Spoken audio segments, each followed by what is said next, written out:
या सुकरात, इसका नाम आपने सुना होगा। सोक्रेटिस 450 BC में गुजरे हैं, यानी हज़रत ईसा अलैहिस्सलाम से तकरीबन 450 साल पहले ये इस दुनिया में रह रहे हैं। सुकरात एक फ़िलासफ़र भी है और सुकरात को कहा जाता है कि इल्म लॉजिक, मंतक के वो फाउंडर हैं, बानी हैं। सुकरात जो है उसकी एक तबीयत थी, उसकी एक नेचर थी कि हर चीज़ के बारे में सवाल करता था।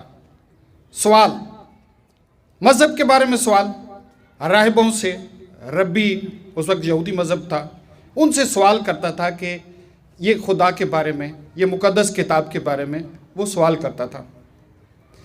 शहनशाहों से सवाल करता था कि आप शहनशाह क्यों हैं, कोई और क्यों नहीं है।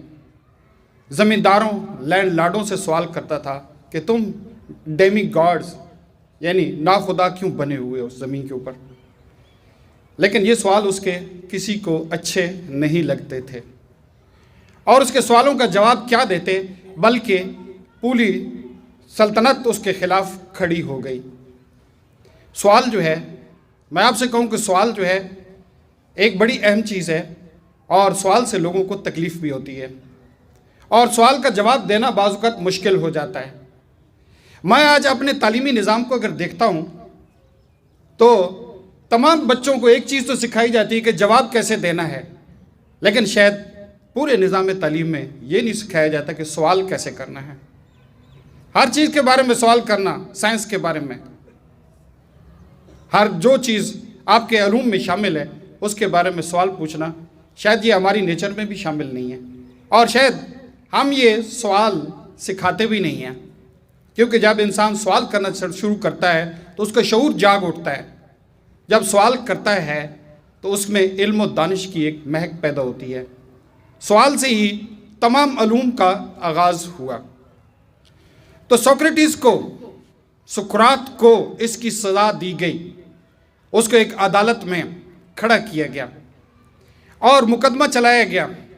उसके सामने कई रब्बी राइब बैठे हुए थे, जज बैठे हुए थे, सल्तनत के शहनशाह बैठे हुए थे और आखिरी फैसला ये था कि या तो तुम कहो कि जो कुछ मैं करता था वो गलत था और उस पर लोगों से माफ़ी मांग लो, और दूसरा रास्ता है कि अगर माफ़ी नहीं मांगते तो फिर ये जहर का प्याला पी लो और अपनी ज़िंदगी ख़त्म कर दो। तुम्हारे पास दो ही रास्ते हैं, दो में से जो मर्जी है रास्ता चुन लो। तो जानते हैं सुकरात ने क्या रास्ता चुना?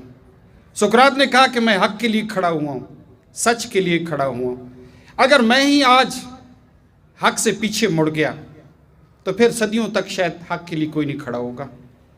मैं ऐलान करता हूँ कि जो मैं कहता हूँ वो सच है। हर इंसान को हक़ है कि वो सवाल करे, इसलिए यही सच है और इसी के लिए मैं मर जाना चाहता हूँ। तो उसने जहर का प्याला लिया और पी लिया और उसके बाद वो ख़त्म हो गया। मैं अक्सर ये सवाल करता हूँ कि उस दिन कौन मरा था? हज़ारों का, हो सकता है लाखों का मजमा हो। वहाँ शहनशाह भी था, अदालत भी लगी हुई थी, इर्द गिर्द रैयत भी थी, सारे देख रहे थे। उस दिन कौन मरा था? सोक्रेटिस मरा था या वो सब लोग इर्द गिर्द जो थे वो मर गए थे? ज़ाहिरी तौर पर यह है कि सोक्रेटिस ने जहर पिया और दम तोड़ गया और सोक्रेटिस ही उस दिन मरा था। लेकिन सच ये है कि सोक्रेटिस उस दिन नहीं मरा था। उस दिन वो बाकी सारे मर गए थे। आज हम उनके नाम तक नहीं जानते वो कौन हैं, लेकिन सोक्रेटिस को आज, वो यूनान का रहने वाला था, ज़मीन के इस खित्ते पे आज भी हम उसको याद कर रहे हैं। हज़ारों साल गुजर चुके हैं।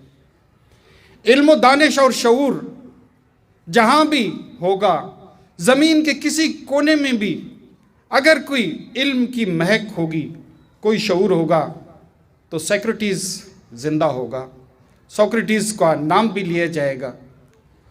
कहते हैं कि हम सब मर जाएंगे, हम सब मर जाएंगे, लेकिन हम में से जिंदा सिर्फ वही रहेंगे जो लोगों के दिलों में ज़िंदा हैं, जो हक़ के लिए खड़े होते हैं और हक़ के लिए अपनी जान दे देते हैं।